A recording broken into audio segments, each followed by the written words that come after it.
When I thought about doing this particular reflection, because I've been thinking about it this morning, I thought I'd do it like outside in front of the sign, but it's too early. You see that it's just like 7:09, which the sun hasn't come up enough to do it outside. So by the sign you couldn't really see it, so I'm in the car. The sign that I'm talking about is the sign Church for Sale sign. First saw it 2 years ago, which I'm surprised that sign was still out because it's a cute little site. I've been here multiple times and looked in the windows and stuff. There's a building for the church, a church with pews enough for probably 40 people. I mean, it's not for a big congregation. It has some offices and meeting rooms and stuff. And then across this little parking lot over here, I don't know if you can even see it, but there's another building. I think it's like a fellowship hall, because I really doubt the parsonage would be here. But I feel called to purchase this property.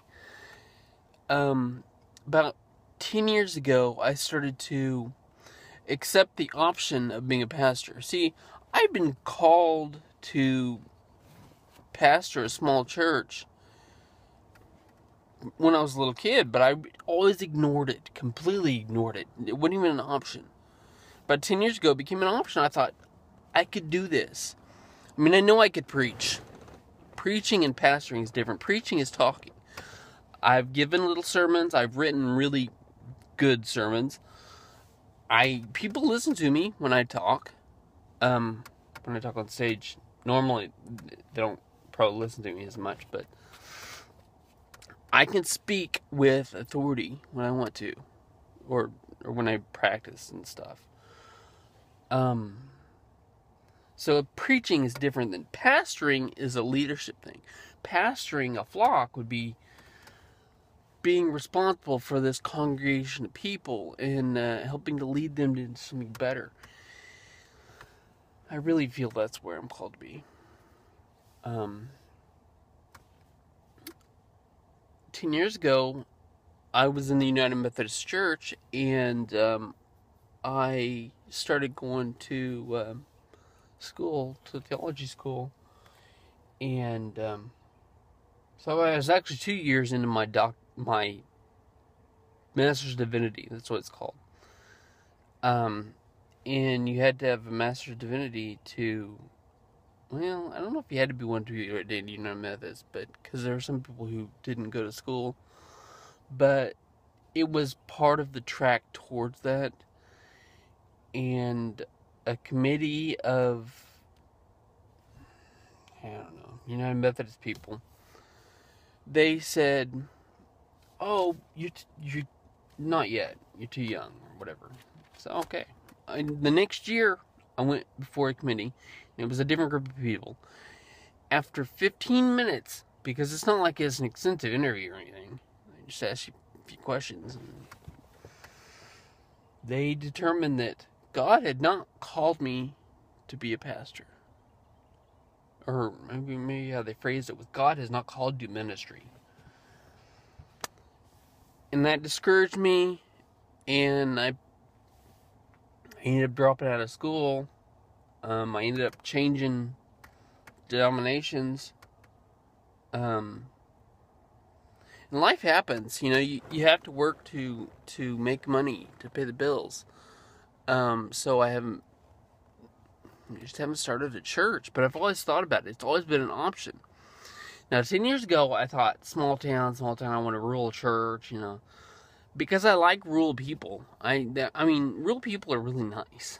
I mean, so are city people, but I like the idea. It's slower. It's different pace. You know, I've been in small churches. I liked it, and I don't know. I've always been a suburban person, though. I've always lived in the city, not in inner city, but suburbia. Lived in a city, and I think that's probably where I'm called to be. This church right here is about 2 miles. Sorry, 2 miles. 2 miles from where we live. The main stumbling block for me is financial. I need to be able to pay my bills. I've got a family to support. I can't go off half-cocked or even fully cocked if it's not with a plan and like quit my job and start a church. I mean, I can't do that. It's just irresponsible. But this is my dream. This is my desire. It's inside, desire of my heart. God gives us the desires of our heart. Not just that it happens. God doesn't just make it happen. God gives us the desires themselves. I mean, I wouldn't want this unless God wanted me to want it. God wants me to want a church. So, I've got to work towards it. I've got to continue praying on the subject. I've got to figure out what to do, how to do this, because I'm not getting any younger. I'm not an old man or anything, but you can't start a church when you're 60. That's not a good time to start a church. So hey,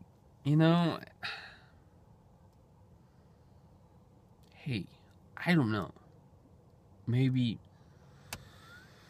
by the time Isabel's grown up, in 7 years, and she's an adult, we'll be in a place where I don't have to work full-time outside the home in a job I hate. I can work part-time and pastor. Maybe. We'll see.